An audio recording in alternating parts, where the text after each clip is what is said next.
To sa team up nyo dito ni Ken, diba? O, so, kumusta naman? Kaso nawala siya.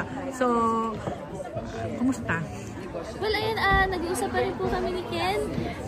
Nagchat-chat po kami. Sasabi siya, I miss you, I love you. Ganun pa rin po siya. And, ayun nga, syempre sobrang grateful po ako na, first of all, nakatrabaho ko po siya na magaling na artista. At higit sa lahat, naging parte po siya ng buhay ko, personal na buhay ko. Dahil sobrang bait na tao po ni Ken Chan. And, naging close po talaga kami. And ayun lang, I'm so grateful na, alam niyo po, itong buong casting na to, talagang parang linano po ni God eh. Kasi dito po, as in, ito yung pinakamasayang set ever. Walang intrigan.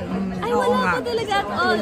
I mean, kung meron po mga nasasabi na, kunwari, hindi komportable ang isa sa amin, magsasabi po kaagad, very vocal po kami sa isa't isa. Sabi nga po ni Tatay Richard, very open po kami sa isa't isa. And ayun, dahil din po sa show na to, natutunan ko po gaano ka-importante yung i-communicate mo po yung nararamdaman mo, yung intindihin mo po yung mga katrabaho mo. So ayun po, dahil sa show na to, mas naging compassionate po kung klaseng tao. Oh, dahil nga mas nintindi mo and everything,